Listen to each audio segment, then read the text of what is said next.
¿Cómo están amigos de SEMA Conecta? Bienvenidos a un nuevo podcast.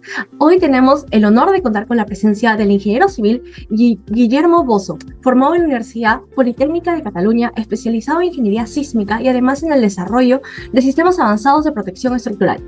Además, es director de investigación y desarrollo de SLB Devices, empresa presencia en España, Perú y Guatemala, dedicada a la investigación de dispositivos de disipación sísmica. Con su equipo han patentado la quinta generación de disipadores SLB diseñados para mejorar la seguridad estructural frente a los terremotos, y cuenta con investigaciones y proyectos en Latinoamérica y Asia. Así que bienvenido, ingeniero, y muchas gracias por aceptar la invitación a este podcast. Muchas gracias a ti, Camila, es un placer poder estar aquí. Coméntanos primero por qué estudió ingeniería civil, qué le llamó la atención de esta carrera y por qué se fue a la rama estructural. Claro, bueno, a ver, por la parte que a mí me toca, pues yo personalmente siempre me han gustado las matemáticas, ¿no? Y la resolución de problemas y toda esa rama, pero claro, eso es un amplio, digamos, campo de trabajos y oficios, ¿no? Entonces, realmente, si lo pienso, yo pienso que la respuesta a eso es lo que he visto en casa, ¿no? Al final, mi padre, el doctor Luis Bozo, también es, digamos, experto en esta rama. Mi abuelo, digamos, yo soy la tercera generación, que siempre es como un poco el orgullo aquí familiar de decir. Entonces, yo pienso que es un poco lo que he visto en casa y ha sido lo que me ha, digamos, mostrado lo interesante y lo bonito que puede ser este trabajo, y lo que me ha inspirado a seguir ese camino. ¿Desde niño quiso ser ingeniero civil?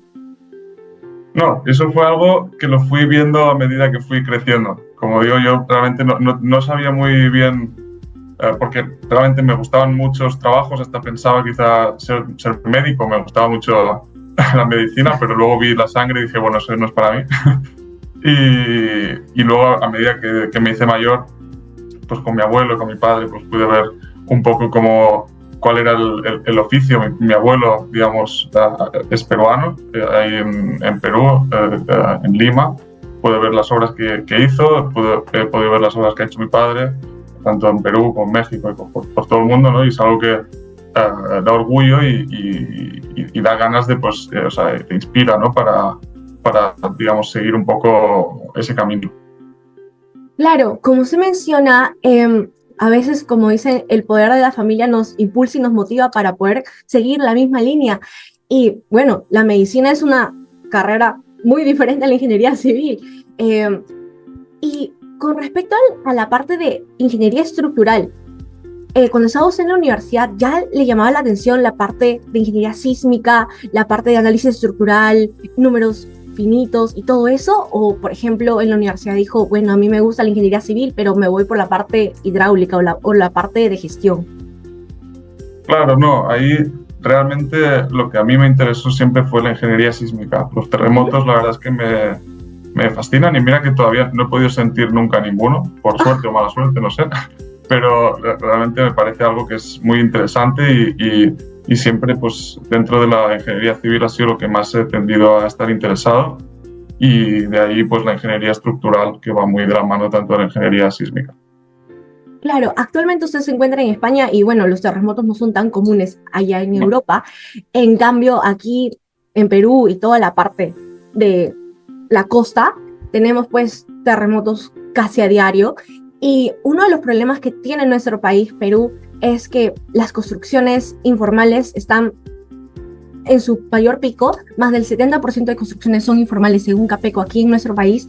Y coméntenos, según su experiencia, ¿cuáles son estos riesgos estructurales que presentan las edificaciones cuando no se construyen con presencia de expertos, ingenieros civiles, arquitectos? Claro. A ver, ahí un tema es importante tener en cuenta, que se construye desde hace pues miles de años, ¿no? O sea, nosotros no somos los primeros en construir y digamos, ahora hoy en día pues tenemos los dispositivos, digamos, a los que yo me dedico, de protección sísmica, lo que hacen es mejorar la estructura, ¿no? Digamos, las estructuras antiguamente no porque hubiera un terremoto se caían todas, ¿no? Pero lo que es cierto es que las estructuras que se hacen, digamos, informales y de autoconstrucción, pues no es que haya habido un consenso, ni una regulación, ni una protección para que aguanten. Entonces, a lo que quiero ir ¿es peligroso? Sí, es muy, muy peligroso y puede, pues, si llega, por ejemplo, en Perú, cuando vas a Perú y ves, digamos, por ahí por las colinas, todo de autoconstrucción, piensas, ahí si hay un sismo, se barre la colina, ¿no? Entonces, lo que tendría que pensar, digamos, tanto el gobierno como la gente, es que las estructuras no tienen por qué tener sistemas muy complejos de protección sísmica, pero sí que tienen que seguir como mínimo pues, los códigos y digamos, unos criterios de diseño para asegurar que estas no se caigan. Luego, a partir de ahí, el futuro ya pues, está claro que pues, estos sistemas que estamos digamos, desarrollando, tanto nuestra empresa como decenas de otras empresas, lo que hacen es facilitar y hacer de forma más eficiente este tipo digamos, de resiliencia sísmica, que es lo que se busca. Lo que se busca es que las estructuras pues, se aguanten los sismos, que siempre pues, la mayoría los aguantan, pero buscamos pues, maximizar eso. Claro, y junto con su equipo ha patentado la 5ª generación de los disipadores SLB. Y coméntenos un poco, porque aquí en Perú se utilizan los disipadores para los tipos de estructuras de primera necesidad como hospitales, pero ¿se pueden utilizar estos disipadores para hogares, para, por ejemplo, todo lo que son edificaciones de mediana escala? Cuéntenos su experiencia, por favor. Claro, mira, justamente eso es algo que se tiene que... O sea, nosotros estamos muy orgullosos como empresa de haber podido participar con PRONIET, que es digamos, una asociación pública del Perú que se dedica a rehabilitar escuelas. Pues no es que se necesiten grandes alturas ni hospitales, digamos, la protección sísmica aplica para todas las estructuras y en este caso a nosotros esto nos da muchísimo orgullo. Hemos podido participar en la rehabilitación de 4 escuelas a día de hoy, en Barranco, en Los Olivos, digamos, por toda la zona de Lima. Y estas son escuelas que son escuelas de 3, 4 pisos, o sea, no es una estructura muy grande. Y, digamos, a lo que me refiero, digamos, es de que la protección sísmica con los disipadores de energía se puede hacer tanto para estructuras, digamos, de edificación de gran altura como edificaciones de mediana o pequeña altura. Eso es, digamos, indistinto. Cada uno tendrá una mejor o peor aplicación. Claro, a lo largo de todo lo que son los podcasts, una de las causas de la construcción informal es el tema económico, el tema de los costos. Y muchas personas también en la calle nos han dicho de que cuesta demasiado dinero implementar nuevas tecnologías. Pero, ¿qué estrategias existen o innovaciones que ayuden a que la estructura sea segura estructuralmente, pero que no comprometa tanto la parte económica? Claro, no, sí, eso justamente ayer lo veía en LinkedIn, ahí que ponían el Ministerio de Economía tiene estos, digamos, disipadores, amortiguadores por, digamos, viscoelásticos de una marca americana, y los ves y dices, sí, son increíbles, ¿no? Es un aparato enorme que te cuesta, pues, $15,000 la unidad. Entonces, te dices, vale, es normal que si ponen ese tipo de dispositivos únicamente se pueden poner en, digamos, edificios de gran importancia públicas, pero luego la gente normal no puede acceder a ese tipo de protección. Y es que, digamos, la realidad es que no todos los productos son así de caros. Nosotros, justamente, digamos, SLB, digamos, nuestra empresa en Perú, es un producto local, con precio local. Digamos, no estamos hablando de un dispositivo americano que cuesta $15,000, ni mucho menos, que cuesta prácticamente 10 veces menos. Entonces, lo que hay que tener en cuenta es que hay una falta de información, hay muchos ingenieros locales o, digamos, no sé si la palabra es corrupción o falta de conocimiento, por cualquiera digamos, en esta línea, que pues promueven únicamente unos sistemas que son pues muy costosos o que, digamos, pues tienen su interés en eso o, digamos, o simplemente desconocen que hay otros sistemas más económicos y locales peruanos que sirven también para proteger estructuras. Por suerte también hay mucha gente que sí que los conoce y que sí que los usa, como comentaba en PRONIET, o pues decenas, tenemos a día de hoy en Perú miles de dispositivos instalados. Pero bueno, sí es cierto que lo que tú comentas, que hay una tendencia de un cierto grupo de gente que desconoce o no quiere conocer el producto, digamos, local, por falta, digamos, de confianza quizá en que es un producto local y prefieren confiar en un producto americano de repente que cuesta 10 veces más. Pero la realidad es que digamos, los dispositivos de protección sísmica no tienen por qué ser caros y no tienen por qué ser inaccesibles. Estos digamos, dispositivos, nosotros lo que buscamos es que lleguen al mayor número de gente y digamos que pueda proteger. Ese es digamos, el objetivo digamos, de nuestra empresa y de, digamos, que debería ser, pienso yo, de los ingenieros. Es muy cierto lo que usted menciona, porque aquí en Perú tenemos esa mala creencia de que usar disipadores sísmicos va a hacer que la construcción sea millonaria, y muy aparte, por ejemplo, en países avanzados como Japón, que los terremotos son pan de todos los días, utilizan diferentes tipos de disipadores sísmicos, y también, por ejemplo, el tema de control de vibraciones, uno de ellos que se llama, no lo sé el nombre en español, pero en Japón lo llaman el Seishin. El Seishin es como el control de vibraciones, pero como unos dampers de toda la parte de la base de las cimentaciones, y hay otro que es el Menshin, que es la parte del aislamiento de la base.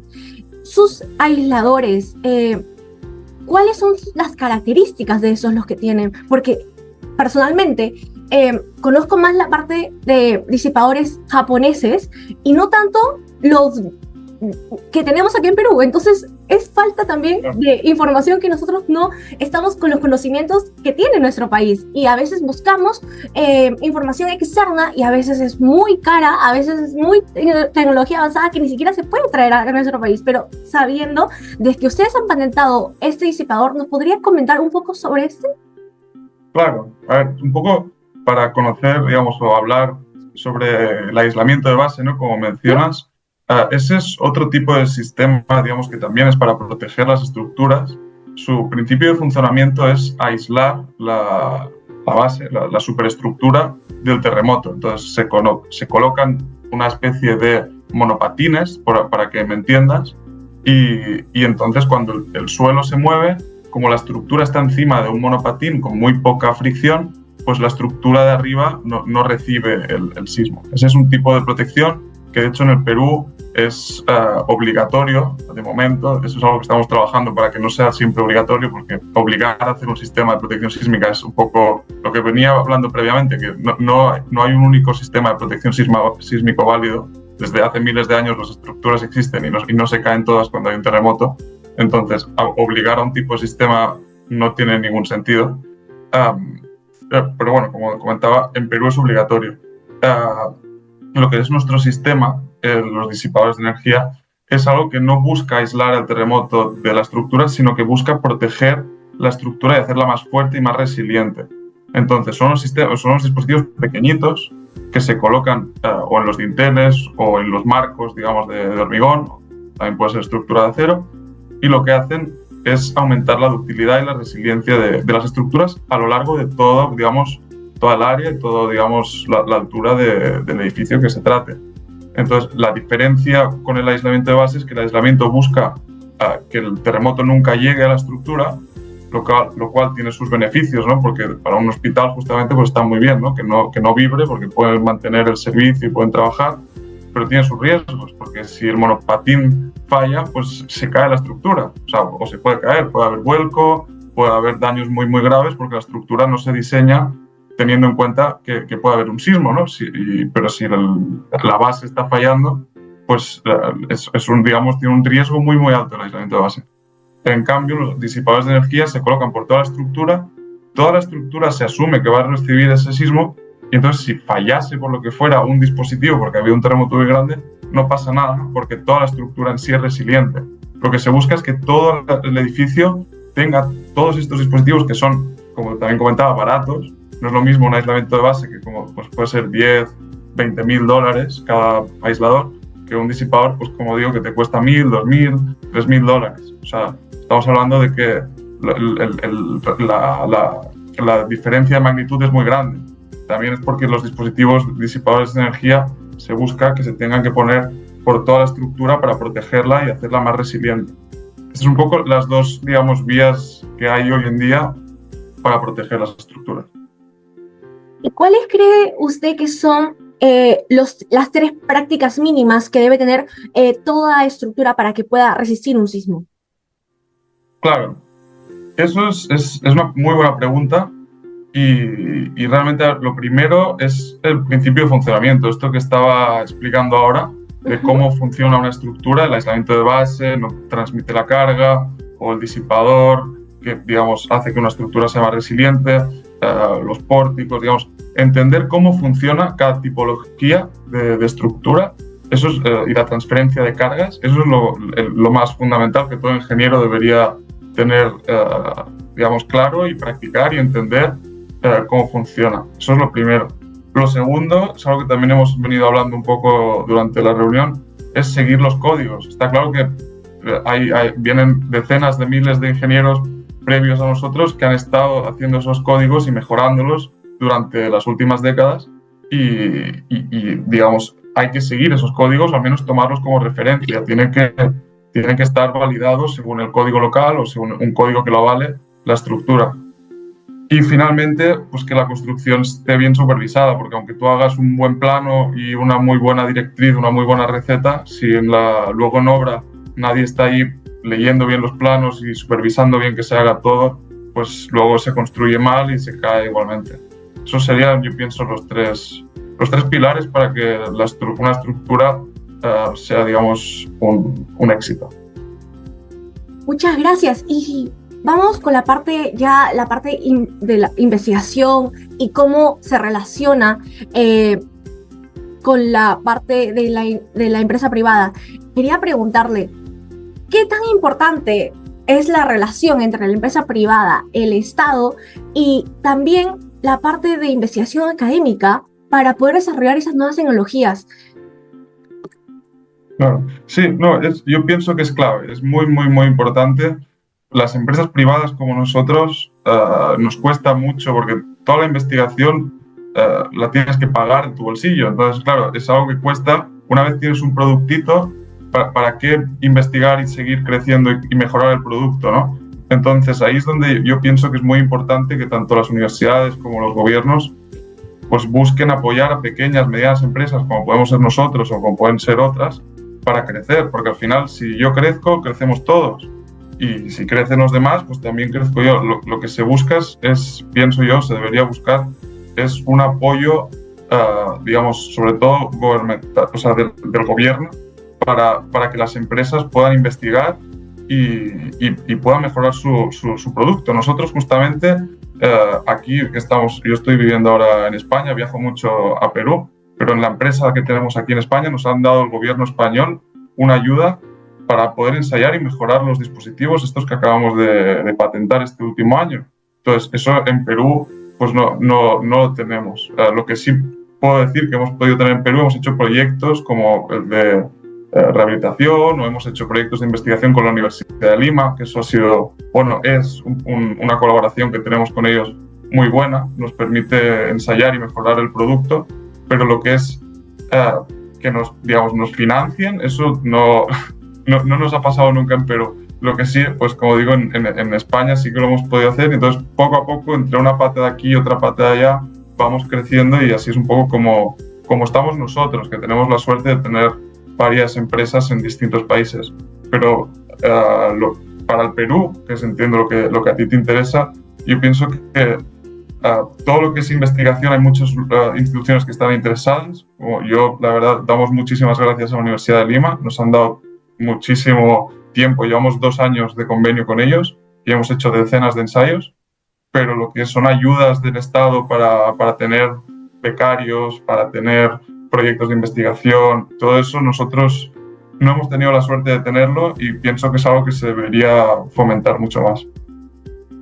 Y con respecto a la construcción informal y a las personas que están construyendo o quieren construir su casa, ¿qué les diría usted como ingeniero civil estructural para que puedan implementar y no le tengan miedo a usar esas nuevas tecnologías en sus construcciones? Porque al final, cuando uno construye, no solamente lo hace para aquí a 5 a 10 años, lo hace esa vivienda para toda una vida y para sus futuras generaciones. ¿Qué es lo que usted les diría a esas personas?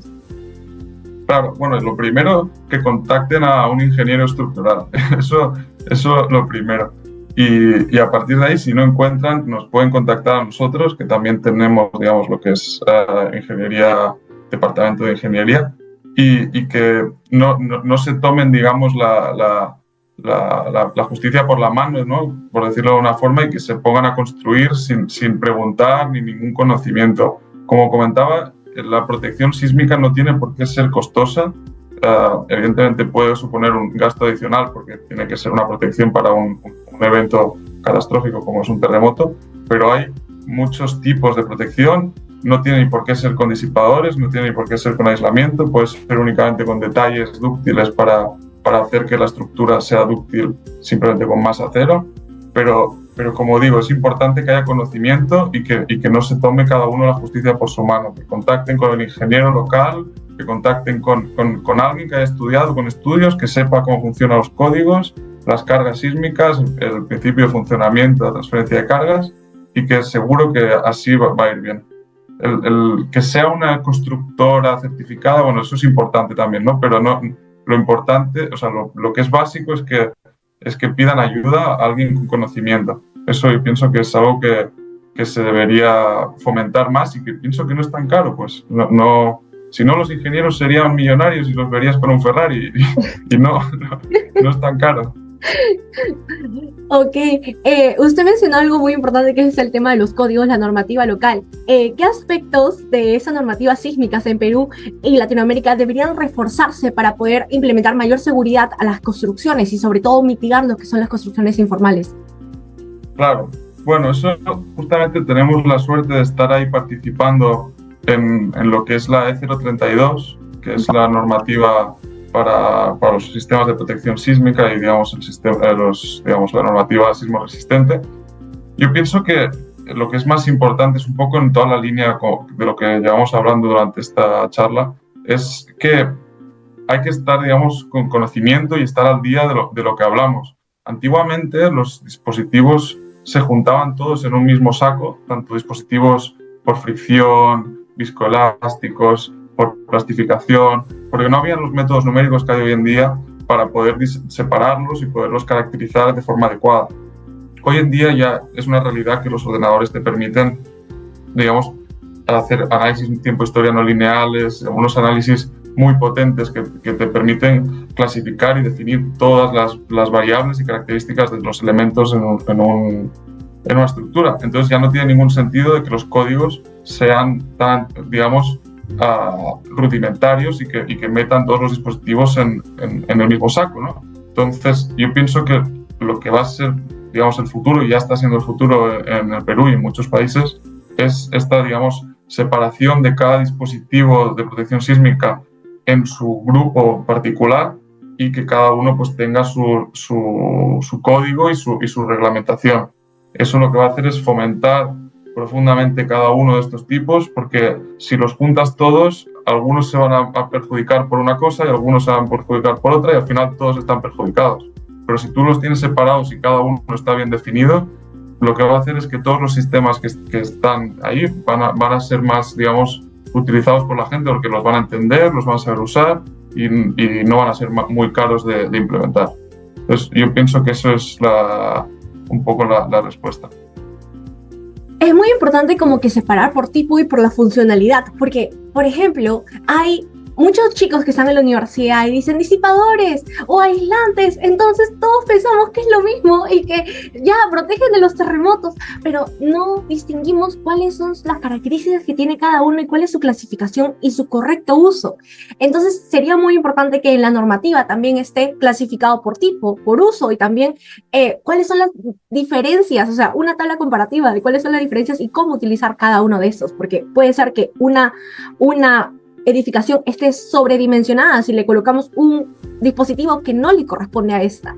Y con respecto a eso también, en los últimos días tuve el honor de conversar con muchos chicos que van a estudiar en la Universidad Ingeniería Civil y muchos de estos me decían, quiero estudiar Ingeniería Civil porque me gusta construir, me gusta todo lo que son los edificios y quiero hacer un rascacielos. Pero, ¿qué ¿qué les diría a esos chicos que todavía están por ingresar a la universidad y otros que están en sus primeros ciclos en la universidad? ¿Qué consejos les daría con respecto a los cursos de estructuras y a los cursos también de toda la parte de construcción 1, construcción 2 y análisis estructural? Pues bueno, a ver, es un consejo que pienso que también se aplica a mí mismo, ¿no? Es algo que yo pues me digo a mí mismo y, y que es importante. Muchas veces la vía fácil, ¿no? Parece la más cómoda, ¿no? Y puede ser una solución a corto plazo, pero para largo plazo, si quieren ser ingenieros civiles, es importante el esfuerzo y la disciplina y la constancia, tanto en el estudio como con el interés. Se tienen que interesar, porque como hemos estado hablando ahora, hay muchos sistemas que hoy en día están mal definidos en las normas, no están bien contemplados. Y si uno digamos, no está con el esfuerzo, pues puede decir, vale, así ya yo lo aprendo así, lo uso así, pero así no, digamos, no vas a superarte ni a estar contento con los resultados, porque a la larga no va a estar bien. Entonces, si tú, en cambio, estás, digamos, interesado en cada sistema, aprendes y ves como los códigos mismos, aunque tengan decenas de años atrás, se van equivocando, porque, digamos, la tecnología mejora, el conocimiento no para, y si tú estás parte de esa rueda en la que estás aprendiendo, lo que vas a hacer es vas a ver cómo creces tú con la rueda y vas a aportar conocimientos tanto pues, para mejorar los códigos, para mejorar la construcción, para hacer mejores estructuras más eficientes, etcétera, etcétera. Entonces yo pienso que el consejo es que estén, digamos, al día, que no se duerman en los laureles, por decirlo, que no se relajen, que es importante estar siempre, digamos, pues con eso, con esfuerzo y no simplemente, ya he sacado la carrera y hasta ya soy ingeniero. No, cada día tienes que estar pues mirando LinkedIn, mirando las noticias, mirando qué van haciendo tus compañeros, etcétera, etcétera, y así es como vas a ir creciendo y vas a ir mejorando. Que mantengan ese interés, porque no porque ahora un profesor te diga, ya eres ingeniero, vas a ser ingeniero, no. Ingeniero se tiene que ser pues cada día. Claro, y a los chicos que están en ya sus últimos años de tesis y están investigando sobre todo la parte estructural y también para cómo combatir la construcción informal, ¿qué consejos usted les daría? Y, por ejemplo, proyectándolo a los que quieran estudiar en el extranjero, un máster en todo lo que es, por ejemplo, estructura, la parte estructural, la parte de disipadores o la parte sísmica. Bueno, para el tema de la construcción informal, yo pienso que no es tanto, digamos, un problema de la sociedad como tal, sino es algo más del gobierno. Como comentaba, podemos ver estructuras que tienen unos dispositivos que cuestan $20,000. ¿Cómo puede ser que el gobierno pague esas cosas y luego no pueda pagar unas viviendas que no cuestan nada? O sea, una estructura prefabricada, o sea, es simplemente un copiar-pegar. Pues, nosotros, de hecho, estuvimos hace 15 años, a mis inicios, digamos, de la empresa. Recuerdo, participé en un proyecto que teníamos con el Ministerio de Vivienda del MIMBI y ahí quedó, sorprendentemente, porque era un proyecto, pues era fantástico, eran estructuras prefabricadas con disipadores de energía. Eso se podía haber extendido por todo el Perú y eran muy baratas de hacer y digamos, aguantaban terremotos. Le pusimos como 12 señales sísmicas al pórtico y aguantó perfecto. Ese es un proyecto que hicimos con el Ministerio de Vivienda del Perú.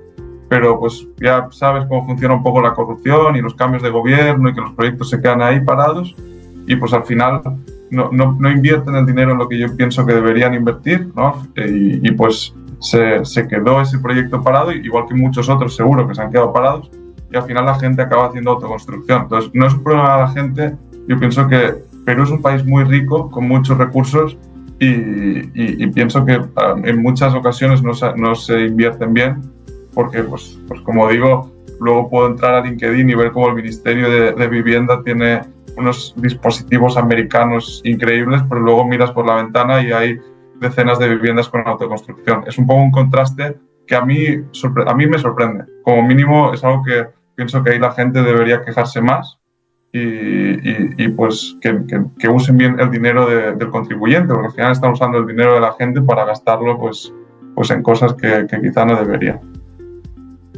Es muy cierto y apoyo lo que usted menciona porque vivimos como que en dos realidades. Perú es muy rico, por un lado puede comprar dispositivos extremadamente caros que con el mismo dinero se puede dar vivienda como se dice, muy digna a personas, a miles de personas, y por otro lado dicen que no hay dinero para poder construir vivienda de techo propio.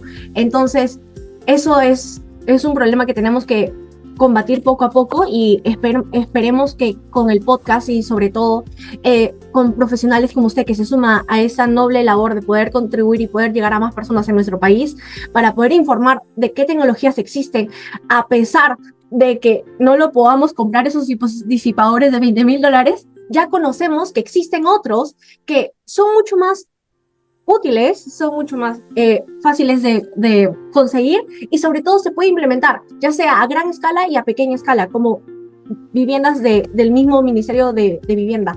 Entonces, ingeniero Guillermo, muchísimas gracias por su tiempo, por aceptar la invitación a este podcast, por todo lo que nos ha compartido, y también nos gustaría conversar otra vez sobre todo el tema ya de disipadores y cuáles son sus tipos y sus clases, para que usted nos pueda dar un mayor alcance de cómo se usa, cuándo se usa y en qué vivienda se usa. Entonces, muchísimas gracias por todo lo que nos ha compartido el día de hoy. Estamos muy agradecidos con usted. No, muchas gracias por tenerme, ha sido un gusto poder charlar contigo, se me ha hecho muy rápido, ha estado muy bien. Sí. Ya seguimos en contacto para la próxima, seguro podemos ampliar un poco la conversa que hemos tenido hoy. Exactamente, muchísimas gracias, será hasta la próxima oportunidad, ya estamos en contacto. Gracias, hasta luego. Chao.